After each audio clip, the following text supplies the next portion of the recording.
তারেক রহমান তো একা বলে না যে আমি একা খেয়ে নেব। জান্নাতের টিকিট শেষ, আর দেওয়া লাগবে না। আপনি ভোট দিলে আপনি জান্নাতে চলে যাবেন, মানুষ বুঝিয়ে দিয়েছে। এখন আপনি বলতেছেন কি যে সুস্থ নির্বাচন হয় নাই। আপনি যখন হেরেছেন তখন বলতেছেন সুস্থ নির্বাচন হয় না। যদি জিততেন বলবেন যে আপনি না সুস্থ নির্বাচন হয়েছে। বিশ্ববিদ্যালয় ভাত খাওয়ার বিল দিতে পারে নাই, আপনি এখন দামি কোটি টাকার গাড়ি নিয়ে ঘুরে। তাহলে আপনি বুঝেন না তারা কি কত বড় দুর্নীতিবাজ, তারা কত বড় সাদাবাজ। এরপর ফেনীতে বন্যা হয়েছে, ওই টাকা কই? ওই টাকার হিসাব দিছে আজ পর্যন্ত?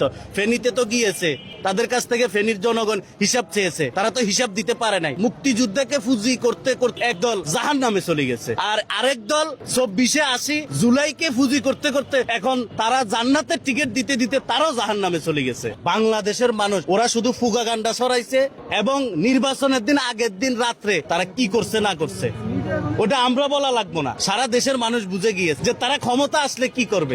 হাজার হাজার লক্ষ টাকা কোটি টাকা পর্যন্ত তারা বিলাইতেছে, এগুলোর আর খাওয়ার নাই, শেষ। প্রোপাগান্ডার দিন শেষ। জুলাই যুদ্ধ এখন অরিজিনাল জুলাই যুদ্ধ নাই, জুলাই যুদ্ধ আমিও, জুলাই যুদ্ধ আপনিও, এখানে যারা আছে সবাই জুলাই যুদ্ধা।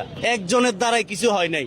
আপনি বড় বড় কথা বলবেন, জান্নাতের টিকিট দিবেন, জাহান্নামের টিকিট দিবেন। জান্নাত জাহান্নাম আপনার হাতে না, জান্নাত জাহান্নামের মালিক আল্লাহ। আপনি এটা দিয়া ওই যে ভোট কিনবেন, ভাই ভোটের বিষয় হলো মানুষের মনে। আর জান্নাত জাহান্নাম, আপনি ভালো কাজ করলে জান্নাতে যাবেন, খারাপ কাজ করলে জাহান্নামে যাবেন। আপনি ভোট দিলে আপনি জান্নাতে চলে যাবেন, মানুষ বুঝিয়ে দিয়েছে। এগুলা খাওয়ান মানুষ শেষ। এই 1.5 বছরে যা খাওয়ার খাইছেন, যা মানুষকে বিভ্রান্ত করা, যা মব করার করেছেন, আর মব করা যাবে না। তারেক রহমান তো বলছে আসেন সবাই মিলে দেশ। তারেক রহমান তো একা বলে না যে আমি একা খেয়ে নেব, সবকিছু একা করে দিব। আপনি নির্বাচনে আসেন, নির্বাচন করছেন, আপনারা যা পাইছেন 54 বছরের ইতিহাস আপনাদেরও। আপনারা কি করছেন না করছেন মুক্তিযুদ্ধে, এরপরও মানুষ যাই ভোট দিছে আলহামদুলিল্লাহ বলে। এরপরও এটা নিয়ে যদি বেশি গাড়াগাড়ি করেন, অস্তিত্ব কারোই থাকবে না।